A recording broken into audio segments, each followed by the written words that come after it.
Hello, what time is it where you are right now? Type the hour in the comments.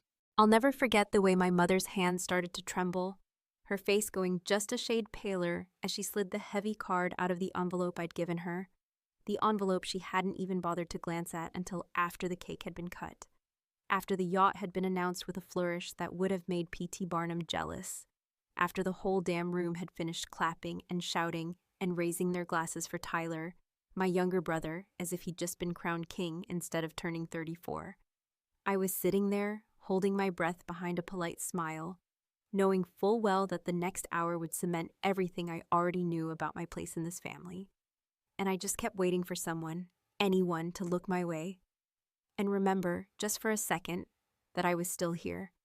Instead, there was the yacht, all polished wood and glossy paint, the sort of thing most people only see on magazine covers or in music videos. But for Tyler, it was just another birthday present. One more absurd check mark on a list of gifts that had gotten longer and more expensive every year. I didn't even bother to act surprised.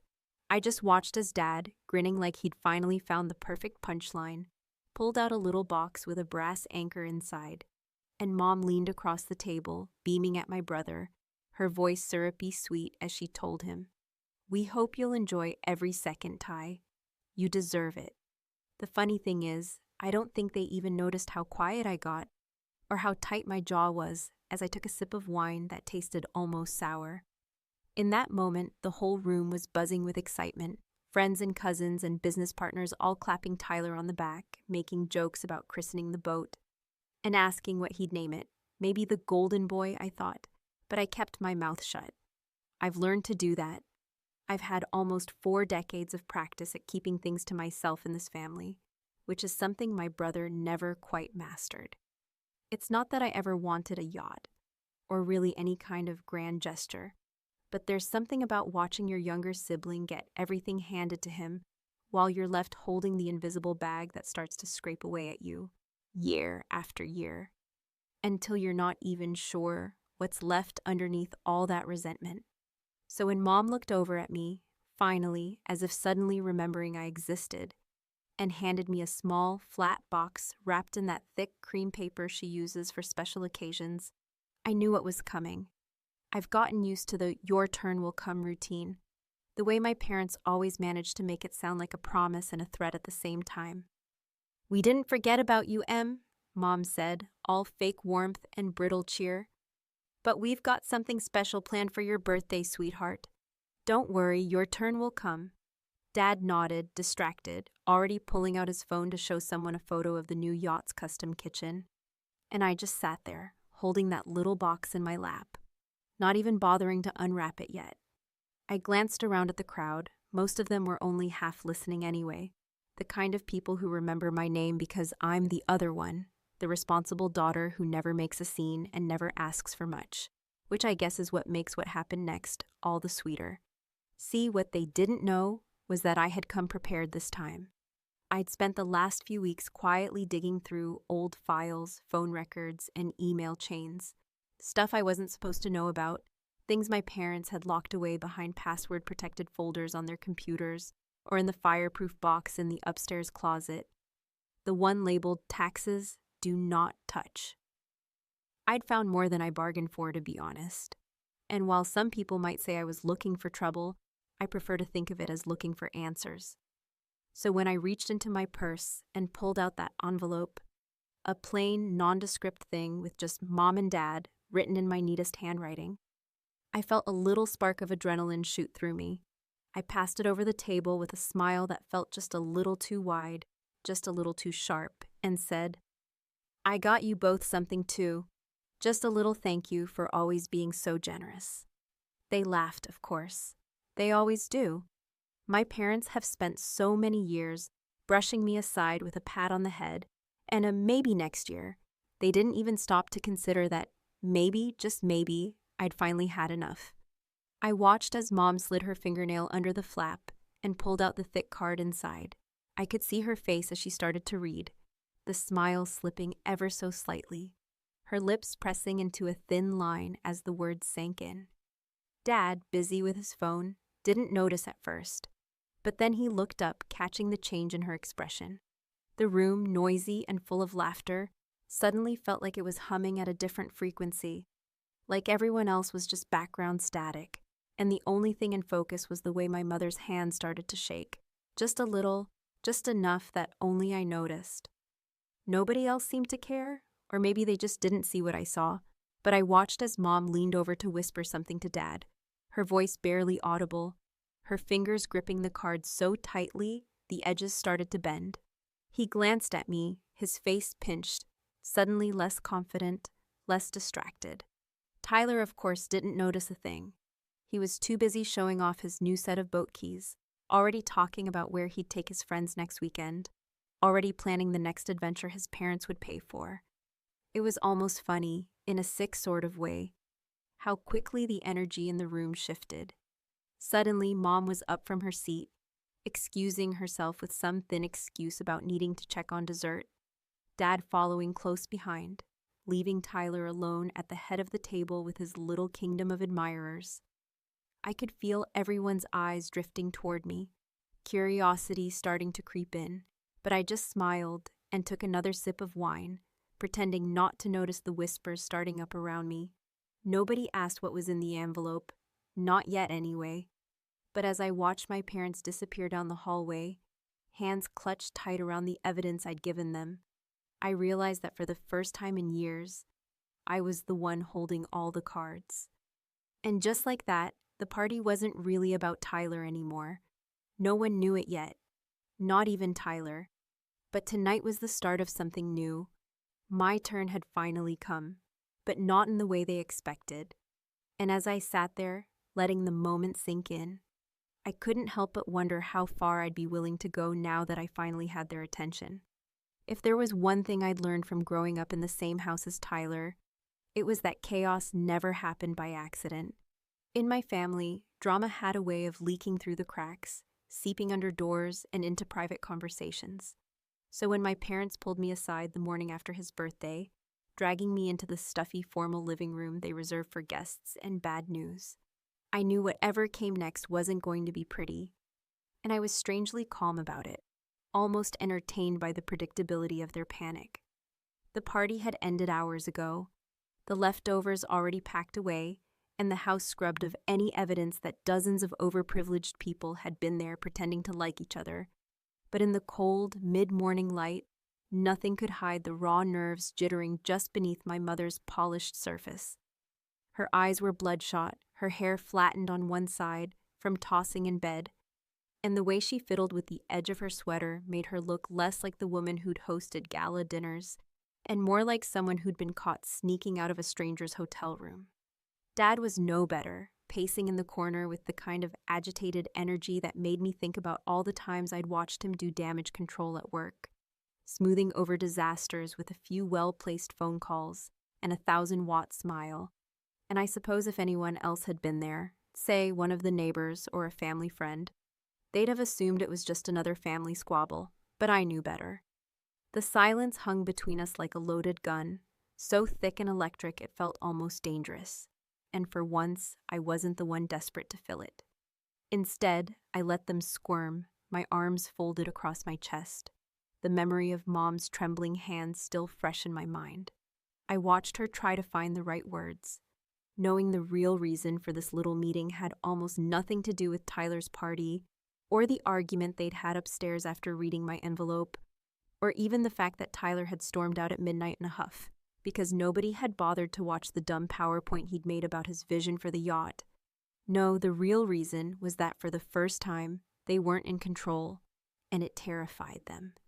Mom finally cleared her throat, voice soft and edged with something that might have been fear or anger or both, and started in with the old familiar lines about family unity, about keeping up appearances, about how there are certain things best left unsaid, and I could feel her watching me for any sign of weakness, any hint that I might just let it all slip in front of the wrong people. I listened, letting her words bounce off me like rain on a windshield, knowing she had no idea how much I'd already pieced together, not just about the stuff in the envelope, but about the deals Dad had tried to bury, the late-night phone calls to numbers that didn't show up on the bill, the cash withdrawals that didn't quite add up, and the way she'd always told me to let it go whenever I got too curious as a kid. She had always been the type to play peacemaker, smoothing things over with a gentle hand on the shoulder and a forced smile. But this time, her tricks weren't working. Dad finally stopped pacing, ran a hand through his thinning hair, and fixed me with a look that was supposed to be stern, but mostly just looked tired. He said they just wanted to know what I wanted, his voice low and even, the same way he used to talk to angry clients when he thought he could talk them out of suing, and I almost laughed at how transparent the whole performance was. They were scared, plain and simple, and it was so obvious I felt a surge of giddy power. For a second I almost pitied them, almost, but I remembered every single time they'd brushed me off, every birthday I'd sat quietly, while Tyler blew out the candles and got another vacation or car, or now a yacht, and I decided they could sit with their fear a little longer. I told them as calmly as I could that I hadn't done anything wrong, that the envelope was just a reminder, a little proof that not everything could be swept under the rug forever, and if they wanted me to keep being the good daughter, the one who played along and smiled for the Christmas card, then maybe it was time to stop pretending nothing was wrong. Mom tried to say something about trust, her voice trembling, but I cut her off with a shrug, reminding her that trust went both ways, and that maybe if they'd ever bothered to ask how I was doing, instead of throwing all their time and money at Tyler, we wouldn't be in this mess. Dad clenched his jaw, and I could see the wheels turning in his head, calculating, trying to find the weak spot in my armor, but I gave him nothing. Instead, I asked if they wanted to see what else I'd found. Just a casual, offhand comment. But it landed like a grenade, and suddenly neither of them could meet my eyes. Eventually, they let me go, insisting we put on a good face for brunch with Tyler, and as I walked out of the room, I caught a glimpse of myself in the hallway mirror, a flash of something cold and determined in my own eyes that I barely recognized. I'd always played by their rules, always been the quiet one, the peacemaker, the afterthought. But in that moment, I realized I was enjoying this. The reversal of roles, the knowledge that they were finally afraid of what I could do. It felt dangerous, like playing with matches in a room full of gasoline, and I knew I should have been more cautious. But after years of being ignored, the temptation was too sweet to resist. At brunch, the mood was ache, with Tyler arriving late, already hungover and defensive, his voice a little too loud as he complained about the weird energy in the house. He kept glancing at me like I was an alien, as if he couldn't quite believe I'd managed to pull the focus away from him, even for a moment. And I let him stew, sipping my coffee and answering his questions with a smile that gave nothing away. He tried to needle me, making some joke about how maybe I'd finally snapped, and for a split second, I considered letting the whole thing drop, going back to my usual role, letting him win. But something in me had shifted, and I just couldn't do it. Not after last night. Instead, as we picked at our food and Dad tried to change the subject, I leaned in and told a story, a seemingly harmless memory from when we were teenagers, but with just enough detail to make it clear I knew about the time Tyler and his friends had borrowed Dad's car, crashed it into the neighbor's fence, and paid the gardener to keep quiet. The look on Mom's face was priceless, and for a moment, Tyler was speechless, eyes darting between our parents and me, searching for some kind of explanation. But I just smiled and took another bite of eggs, letting the implication hang in the air like smoke. It was the first shot across the bow, the first real warning that I wasn't going to fade into the background anymore. And as the table fell silent, I saw Tyler's expression shift from smug to something else.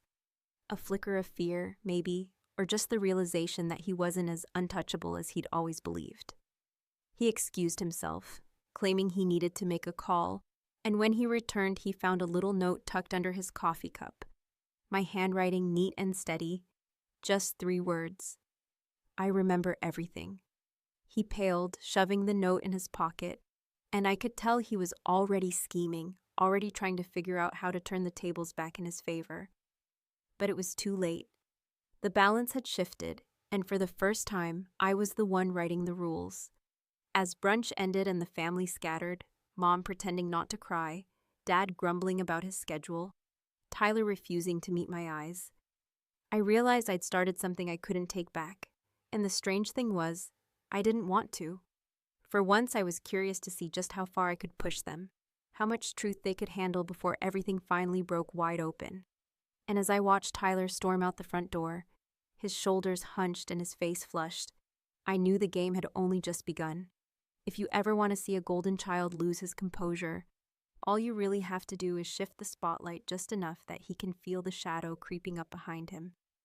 A trick I learned not from malice, but from decades of sitting quietly in the periphery, picking up on the subtle rules that govern families like mine, families where money and appearance are the only things that really matter, and silence is worth its weight in gold as long as you're the right kind of silent. I could feel it happening in the days after the family meeting. The air in the house grew thicker, every small interaction edged with suspicion and second-guessing, and I couldn't help but notice the way Tyler kept checking his phone, as if expecting it to ring with some kind of warning or confession. A habit I found almost endearing if it hadn't been so completely pathetic, considering he'd spent most of his life acting as though the world was a stage and everyone else was just a walk-on.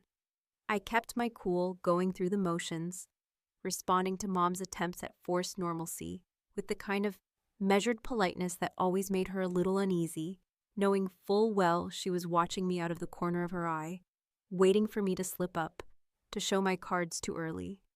Dad busied himself with work, which in our family meant locking himself in the upstairs office for hours at a stretch, coming out only for meals and the occasional stiff drink in the den, where he would mutter to himself about liabilities and family reputation without ever looking me in the eye. Tyler, though, was the one who really started to come apart at the seams, and as much as I'd like to say it surprised me, I'd seen this side of him before, back in high school when he got caught cheating on an exam and managed to talk his way out of trouble by blaming the quiet kid who sat behind him. Or later, when he totaled Dad's car and convinced everyone, including himself, that it was the fault of a pothole nobody else could remember. The real unraveling started one afternoon when Tyler cornered me in the kitchen, his face just a little too close, his voice a half-octave higher than usual as he demanded to know what exactly I'd given to our parents.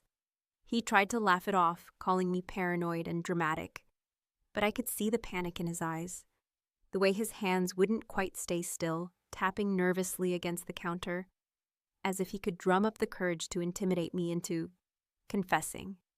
I let him vent, let him throw out accusation after accusation, then shrugged and told him the truth, at least the version of the truth I wanted him to hear, that I'd finally decided to even the score, that maybe it was time someone held a mirror up to this family and made them look at themselves without all the flattering light. He stared at me like I'd grown another head, then tried to play it cool, assuring me that I was making a mistake, and that whatever I thought I knew, it wouldn't end well for anyone.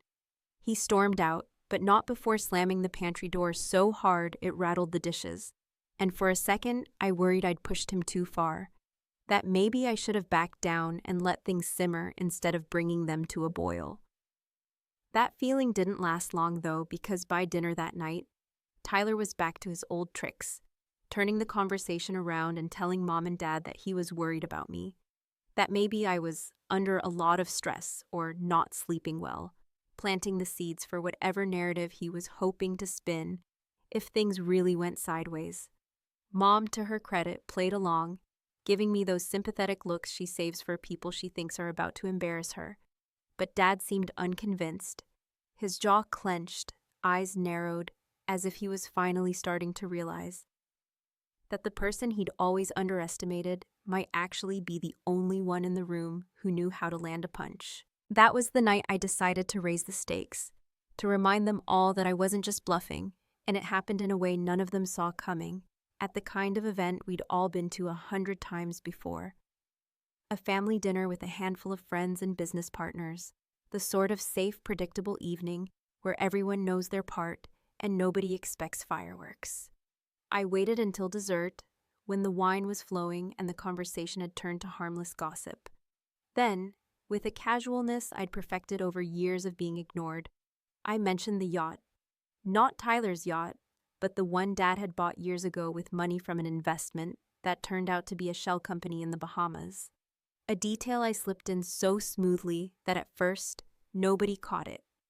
Then I watched as the color drained from Dad's face, his fork halfway to his mouth, and the table fell silent. The friends and business partners looked around, not quite sure if they'd heard me correctly, and Mom jumped in to laugh it off. But the damage was done. Tyler sat there, his eyes wide, mouth open, completely out of his depth. After the guests left, Mom and Dad pulled me aside, voices low and urgent, and demanded to know what I was playing at. I just smiled, told them I thought honesty was the best policy, and reminded them that secrets have a way of surfacing whether you want them to or not. Tyler tried to pull me aside afterward, offering a half-hearted apology and begging me to let it go, but I could see it in his eyes. He wasn't sorry, he was scared, and I realized that I'd never felt so alive as I did in that moment, holding all the strings and watching them scramble to keep up. The next day, things escalated in a way that even I hadn't anticipated, when Tyler decided to try his own hand at payback. He sent an anonymous email to my boss, trying to get me in trouble for something that never happened, hoping to make me sweat the way I'd made him sweat. But what he didn't realize was that I'd already built a firewall around myself at work, and his little stunt only made him look desperate. My boss called me in, showed me the email, and asked if I knew anything about it. I laughed, told him it sounded like something my brother would do, and left the meeting with a sense of satisfaction that I hadn't felt in years. Meanwhile, Mom and Dad started treating me differently, more cautious, more respectful, as if I'd suddenly become a stranger in my own home, and I could see the cracks starting to form in the perfect facade they'd spent so long building. Tyler, on the other hand, was unraveling fast, losing sleep, making mistakes, lashing out at anyone who got in his way, and I realized that this was what real power felt like. Not just having leverage, but knowing when to use it and when to hold back. It all came to a head when I made my next move, a public, embarrassing gesture that cost Tyler something he'd always taken for granted, his reputation. During a charity event where Tyler was supposed to make a speech about family values, I stood up and asked a pointed question about honesty and accountability, phrased just vaguely enough to make everyone in the room wonder what I really meant. Tyler froze, stumbled through his answer, and afterward, I could see the whispers starting, the sideways glances, the realization that maybe he wasn't as squeaky clean as everyone had always assumed. Back at home, the envelope I'd given my parents began to feel less like a threat, and more like a ticking time bomb, the kind of secret that can't stay hidden forever. And for the first time, I saw genuine fear in their eyes, not just fear of what I might do, but fear of what they'd already done, and how easily it could all come crashing down. Tyler tried one last time to confront me, his voice desperate, asking me what I wanted, but I just looked at him and said, "I want you to know what it feels like to lose." The silence that followed was the sweetest revenge I'd ever tasted. Even as the family unraveled around me, as alliances shifted and old loyalties crumbled, I knew I'd only scratched the surface of what was really possible. And the strange thing was, I didn't feel guilty, not even a little. I felt free.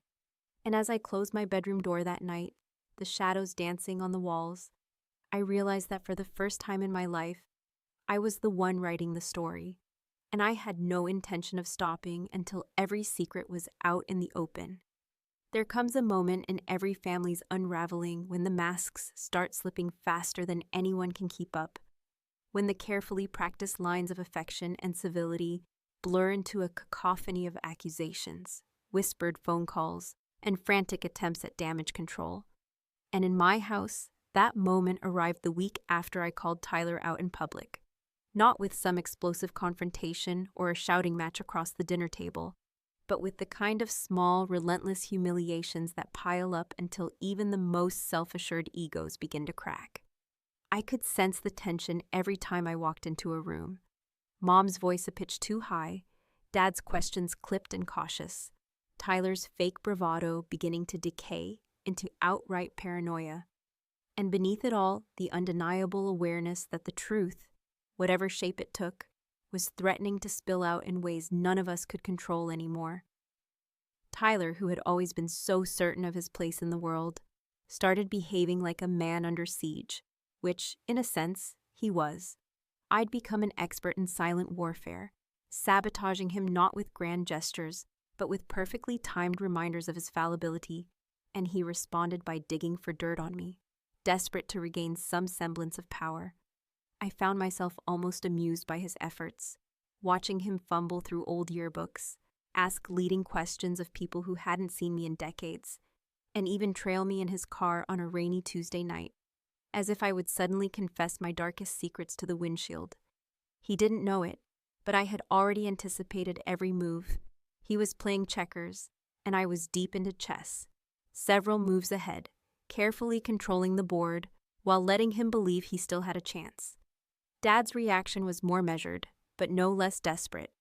He tried to restore order with the kind of managerial sternness that had worked so well in boardrooms, but fell flat at home, especially now that the lines of authority had shifted. One night, he cornered me in the hallway, his voice low and urgent as he warned me that pushing the family too far would only end badly for everyone. I looked him dead in the eye and asked if he really believed that, or if he was just afraid someone would finally hold him accountable for decades of secrets. He didn't answer. He didn't have to, because for the first time, I could see real fear flickering behind the bluster, the realization that all the years of avoiding the truth had left him defenseless now that someone was willing to confront him head-on.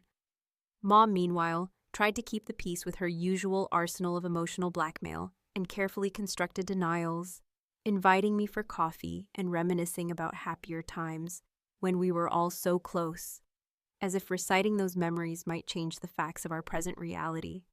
She pressed for reassurance, wanting me to promise I would never do anything to hurt the family, but her hands shook on the porcelain mug, and I noticed she'd started locking her phone with a passcode she never used before. The thing is, I didn't need her to confess. Her anxiety was its own kind of admission, a silent acknowledgement that she knew exactly how much trouble we were in, even if she couldn't bring herself to say it out loud.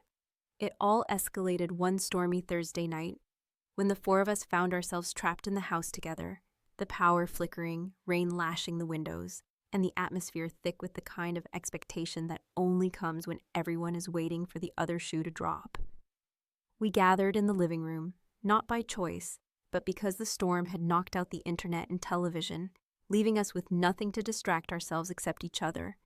And it was only a matter of time before the conversation turned to the envelope, the yacht, and all the ugly truths nobody wanted to confront. Tyler, exhausted and jumpy, finally snapped, accusing me of ruining the family and demanding that I hand over whatever I had on him and Mom and Dad. I watched his outburst with a kind of clinical detachment, amazed at how quickly his confidence had withered under the weight of his own secrets. The argument that followed was nothing short of spectacular, the kind of ugly, cathartic release that had been building for years. And as voices rose and accusations flew, it became clear that the real issue was never the envelope itself, or the yacht, or even my supposed grudge. It was the way we had all spent our lives performing for each other, pretending to be the perfect family when in reality, we'd been quietly at war for decades. Dad finally lost his composure, shouting that everything we've built was at stake, while Mom cried and pleaded for us to think of the future. Tyler hurled insults and half-truths, desperate to land a blow that would stop me in my tracks, but the harder he tried, the more obvious it became that he was out of ammunition. I let them vent, absorbing their anger like a sponge, and when the shouting finally died down, I calmly told them that none of this would have happened if they'd just been honest from the start, if they'd ever bothered to treat me as more than a prop in Tyler's story. I could see the impact of my words hit home, the realization dawning that the old dynamics were truly gone, replaced by a new reality in which I held the power, and they had no choice but to listen. In that moment, I could have ended it all, could have revealed the full contents of the envelope, watched as the family shattered once and for all, but instead, I made a different choice, one that surprised even me. I told them I was willing to keep the past buried, at least for now, if they agreed to my terms. Honesty, respect, and no more secrets, or the truth would come out for everyone to see. For the first time in my life, I watched my parents hesitate, genuinely uncertain of what to do, while Tyler sat in stunned silence, unable to process the idea that his sister, always the quiet, reliable one, was now the only person holding the family together. I left them there in the living room, their faces pale in the candlelight, and retreated to my old bedroom, feeling an odd sense of peace settle over me, a sense that maybe I had finally won. Not through vengeance or cruelty, but by forcing them to reckon with who we really were beneath all the pretense. But peace never lasts in a family like mine.